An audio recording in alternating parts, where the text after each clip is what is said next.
Hi guys, what's up? This is Dr. Alasa Mohammed. Welcome to our online clinic. If you are new here, try to subscribe. After subscribing, click on the bell so you get the notification when I drop a new video. Yeah, welcome to the clinic. Today we're talking about something that we all know about, something that we read online, we watch news, and we see them online. We see them online also. We're talking about diabetes, types of diabetes, causes of diabetes, and how we can help ourselves if you're diabetic. You understand? So now let's get into the video fully. Please subscribe. Now, so we all know that diabetes is the influx of sugar into the system when the blood is having too much sugar and stuff like that. But let me try to give you some added information. Now, medically, diabetes simply means the influx of too much glucose in the system. Normally, we have glucose in the system in your blood because there are some organs in your body that cannot function without some adequate amount of glucose. Example, your brain. Your brain needs glucose to function. So if you don't have adequate amount of glucose in your bloodstream that is being taken to your brain will just go off just like a computer. You understand? So now, but when this when it's too much, you understand, it also damages the brain and also some vital organs in the body. So now let's go deeper. Now in your system, what they call there's an organ called pancreas. Pancreas does a lot of function, and one of the enzyme it secretes is insulin, and it also secretes glucagon. Now the function of insulin is this: once you're having too much glucose in your system, the pancreas secretes insulin. Then insulin helps you to what, mop out this excess sugar or glucose. Why glucagon is when your system is lacking glucose, or when you're not having adequate amount of glucose. What happens? The pancreas secretes glucagon. And glucagon helps in what, boosting the production of glucose, so your body can have adequate glucose. Now this insulin and glucagon, they work when one is working, the other is resting. And when the other is resting, the other is working. You understand? But they are both secreted in the pancreas. Now, basically, there are three types of diabetes, but there are four. But I'll be linking two into one. So now we have the type 1, type 2, then diabetes in children, and gestational diabetes. Now, gestational diabetes is diabetes that occurs in pregnant women, because once they are pregnant, they're having different hormones. The hormones in their system is increasing, and you're having new hormones, so it tends to boost the production of excess sugar in their body. But once they are giving birth, their blood sugar goes back to normal. So that is not a sickness, or it cannot be in terms of a person being diabetic. You understand? So now diabetic in children also can also be linked to diabetes type 1. I will also explain that to us during this video. Then diabetes type 2 is called dietary diabetes. Diabetes we get from our diet, because when we don't eat in the correct way, it can also lead to diabetes. I'll explain that to us, but we'll be focusing our energy on diabetes type 2. So let me just give you a quick scratch of concerning diabetes type 1.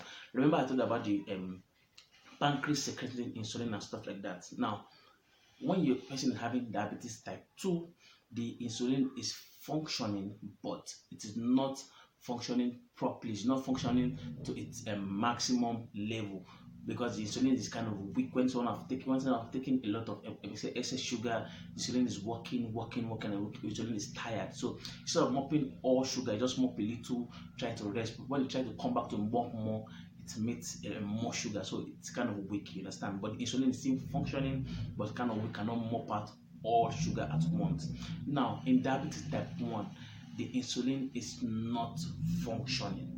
The person's insulin is not having any function, but sometimes that can also be be caused by some how can I put it? That can be caused by when someone is having illness or malfunction of organs. Understand? That's what happens in children also. There are some children that have diabetes. A child of 3 years old having diabetes. Now, those ones are not dietary diabetes. Those are diabetes that is caused by malfunction of organs. You understand? So that diabetes type 1, the insulin is not functioning. The pancreas is not secreting insulin at all. Why in diabetic type 2, which is known as dietary diabetes, the insulin is functioning, but it's not functioning to proper it's not to its energy is not functioning so well, so it cannot pump out all glucose at once. Now most people, like 85% are having diabetes type 2, you understand, because diabetes type 1 is kind of more complicated than type 2, because we as humans, we don't eat in the proper way, so we tend to have diabetes type 2. So now let's get down. Now the thing is this: if you're having someone is having diabetes type 2, we all know that it's caused from the diet. Now what gives you glucose in your system is what? Carbohydrates and other sugary food. So if you can cut down the intake of carbohydrate food, you if the carbohydrate food is being cut down, that means you don't have more production of glucose, then the insulin can get to function more. You can that will help the insulin rest more than function more, because if you're having diabetes type 2 and you see loading your system with more carbohydrate and glucose, then the insulin will be overworking itself, and over a long period of time the insulin can just stop working, and that can lead to death of the patient. Now if someone is having diabetes type 2, I would advise person work on his or her diet. That means cutting down carbohydrate food, taking more of proteins, and also taking more of fruits and vegetables. Now when I talk about fruit and vegetable, there's some fruit that you shouldn't take. Any food that having more amount of sugar, you shouldn't take that. You take food like cucumber, carrot, watermelon, you understand. Now in terms of other kind of food, the person take more of whole grains food. Now whole grains, they are food that have fiber, and this fiber does what? It helps in mopping out excess sugar and also mopping out excess cholesterol. So it is very important someone can take more whole grain food when if someone is diabetic. Now exercise also is very important. Exercise is also important. Then also regular checkup. You have to check yourself regularly, especially if you are diabetic and you're also taking treatment, because the thing is this: most people that are diabetic don't die of diabetes. They don't have hyperglycemia. They die of what? Hypoglycemia. Now hyperglycemia is also diabetes. Then hypoglycemia is when you have less amount of blood sugar in your system. Why? Because of once they're diabetic, they are having this kind of fear: oh, I'm diabetic, I'm gonna die, and stuff like that. So they try to take their drugs religiously. They take everything. They won't take mixture and concoction just to make sure that they get back to their faith. But they fail to do regular checkup, because once you are checking your system and you're taking your medications and watching your diet, once your blood sugar have gotten to the normal point it's supposed to be at, you stop treatment and stop anything you are doing, you understand? But if you don't do regular checkup and you still continue taking your drugs, continue taking everything, your blood sugar might drop down. Once you drop down, it can lead to, in fact, it's more dangerous than diabetic. Hypoglycemia is more dangerous than hyperglycemia, because your vital organs make use of glucose, and once glucose are not